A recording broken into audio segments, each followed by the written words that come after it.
नमस्कार बाल दोस्तों। Standard 10 mathematics area of sector અને લેન્થ ઓફ આર્કની ફોર્મ્યુલાની આપણે વાત કરીએ છીએ। હવે અહીંયા તમે જુઓ તો આ સર્કલ છે, ઓ કેન્દ્રિત એક વર્તુળ છે અને એમાં આ જે પાર્ટ છે એને પાર્ટને કહેવાય છે એરિયા ઓફ સેક્ટર। અને અહીંયા થીટા હોય એટલે પાઈ આર સ્ક્વેર થીટા બાય 360। જો મેજર સેક્ટર તમારે ગોતવું હોય તો પહેલાં તો વર્તુળનું ક્ષેત્રફળ area of circle minus pi r square theta by 360 અને એરિયા છે એટલા માટે જો સેન્ટીમીટર હોય તો સેન્ટીમીટર સ્ક્વેર, જો મીટર હોય તો મીટરનો સ્ક્વેર।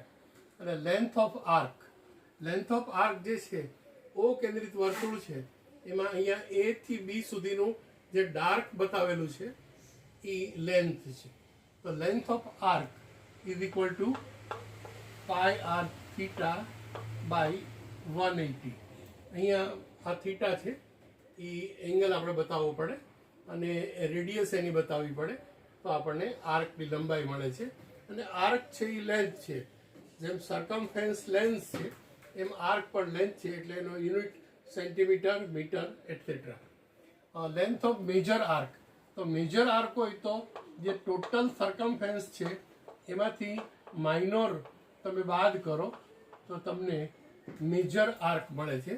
અને મેજર આર્કની લંબાઈ અહીંયાથી એ થી બી સુધીનું જે અંતર છે આ ડાર્ક બતાવેલું છે એ હંમેશા મેજર આર્ક છે। અહીંયા આ ડાર્ક બતાવેલું છે એ લેન્થ ઓફ આર્ક છે। તો વાલ દોસ્તો જો સમજાણું હોય, ગમ્યું હોય તો પ્લીઝ લાઈક। Thank you.